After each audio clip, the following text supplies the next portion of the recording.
All right, we're going to figure out over what domains can we restrict a function in order to make it invertible, right? So in the last lesson, we said if we have a point that came from two different x's, then it's not invertible. So let's look through here. We're also going to use something called the horizontal line test. So let's remember that. This is saying in between -4 and 4. That's how we read that. Between those two numbers. In between -4 and 4. And also notice how we have the line underneath, right? That means including -4 and including 4. So that could make a difference. So let's look here. In between -4 and 4, that means from this spot here all the way up to there, ignoring everything else on the outside of this area. So if we focus in on this part, is the function invertible?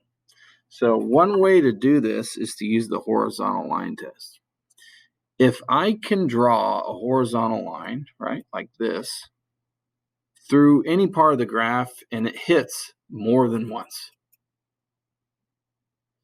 that means it is not invertible. Because if it hits the line more than once, then there's two different x's, right there and right there, that have the same y coordinate, which is what we just did a second ago on verifying invertible functions, whether or not something is invertible. So again, I want to look for any horizontal line. If I can't find or draw a horizontal line that touches two spots on the curve, then it is invertible. All right, so from -4 to 4, well, it fails a whole bunch, right? It hits all these different horizontal lines. So A is not a candidate. Okay, so let's redo our graph here. It says in between -9 and -7 next. -9 and -7. Well, I can still, in between there, find places where it violates the horizontal line test. So B is also wrong. How about in between -2 and 1? So in between -2 and 1, is there any location in there where it violates the horizontal line test? Yeah, everywhere. So this thing is not invertible anywhere. All right, so let's keep going. Let's do another one. See if we can find one that is. All right, so how about in between -4 and 4 on this graph? -4 and 4. Boom, we have a violation there and everywhere down here, right? All the way up to 0. So A is wrong.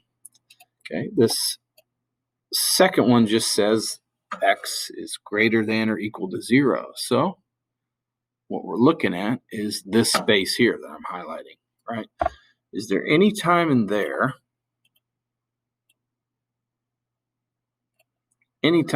where a horizontal line touches the graph more than once?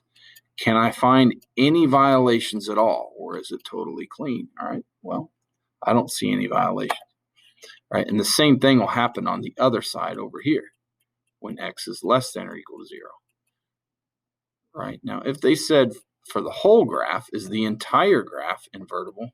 Well, that answer is no, right? But because we split it in half, when we restrict the domain, like we did here, to this side and this side, we can say that each one of those is invertible.